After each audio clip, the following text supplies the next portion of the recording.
വലിയ വലിയ സ്വപ്ന പദ്ധതികൾ വർഷങ്ങളായി മനസ്സിൽ കൊണ്ടു നടക്കുന്ന പലരെയും നമ്മൾ കണ്ടിട്ടുണ്ടാകും. ഞാനും അത്തരക്കാരെ ഒരുപാട് കണ്ടിട്ടുണ്ട്. ഈ വലിയ സ്വപ്ന പദ്ധതി നടപ്പിലാക്കാനുള്ള പ്രാഥമിക ചുവട് പോലും, ഒരു ഫസ്റ്റ് സ്റ്റെപ്പ് പോലും ഇവർ ഒരിക്കൽ പോലും എടുത്തിട്ടുണ്ടാകില്ല.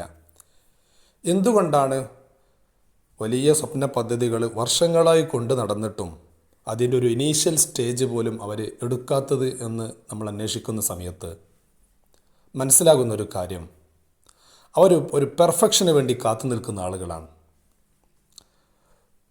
സത്യത്തിൽ ഡോണ്ട് സീക്ക് പെർഫെക്ഷൻ. നമ്മൾ പെർഫെക്ഷന് വേണ്ടി കാത്തു നിൽക്കരുത്. Make today better than yesterday. ഇന്നലകളേക്കാൾ മികച്ചതാക്കി ഇന്ന് മാറ്റുക. ഏറ്റവും മികച്ചതാക്കിയിട്ട് വേണം എനിക്ക് തുടങ്ങാൻ എന്ന് വിചാരിച്ച് കാത്തു നിൽക്കുകയാണെങ്കിൽ നെവർ സ്റ്റാർട്ട്. നമ്മൾ ഒരിക്കലും അത് തുടങ്ങുകയില്ല. അതുകൊണ്ട് നമ്മൾക്ക് ചെയ്യാനുള്ളത്, നമ്മുടെ ജീവിതം പച്ചപിടിക്കണം. ജീവിതം നമ്മുടെ സ്വപ്നങ്ങൾക്കനുസരിച്ച് നേടിയെടുക്കാൻ പലതുമുണ്ട്. Set achievable goal. നമുക്ക് നേടാൻ കഴിയും എന്ന് തോന്നുന്ന നമ്മുടെ ലക്ഷ്യങ്ങളെ നമ്മൾ കൃത്യമായി പ്ലാൻ ചെയ്യുക. എന്നിട്ട് റിഫ്ലക്റ്റ് ആൻഡ് ലേൺ. അതിൻ്റെ ഒരു ആദ്യ സ്റ്റെപ്പ് എടുത്തതിന് ശേഷം നമ്മൾ റിഫ്ലക്ഷൻ എടുക്കുക, ഫീഡ്ബാക്ക് എടുക്കുക. എന്നിട്ട് വീണ്ടും നമ്മൾ അതിനെ നവീകരിക്കുക, പുതുമയുള്ളതാക്കുക, ചേർക്കാനുള്ളത് അതിലേക്ക് ചേർക്കുക. സ്വാഭാവികമായും ഈ ഒരു യാത്രയിൽ ചെറിയ ചെറിയ തിരുത്തലുകൾ നമ്മൾ നടത്തേണ്ടി വരും. ചില മിസ്റ്റേക്കുകൾ നമ്മൾ സംഭവിക്കും. ആ സമയത്ത് ആക്സെപ്റ്റ് ദ മിസ്റ്റേക്ക്. അത്തരം മിസ്റ്റേക്കുകളെ നമ്മൾ ആക്സെപ്റ്റ് ചെയ്യുക, അംഗീകരിക്കുക.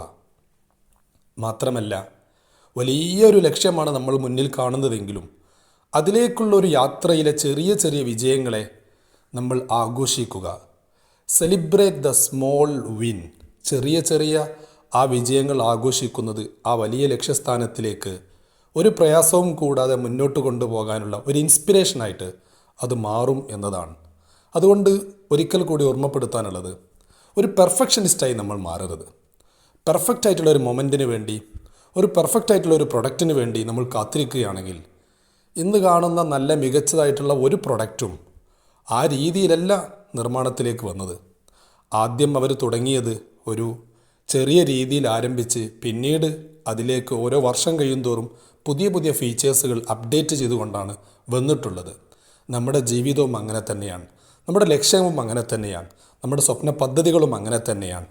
ചെറിയ രീതിയിൽ മുന്നിൽ വരാനിരിക്കുന്ന മിസ്റ്റേക്കുകളെ അംഗീകരിക്കാനുള്ളൊരു മനസ്സോടുകൂടി തുടക്കം കുറിക്കുക. ലക്ഷ്യം നേടുക തന്നെ ചെയ്യും.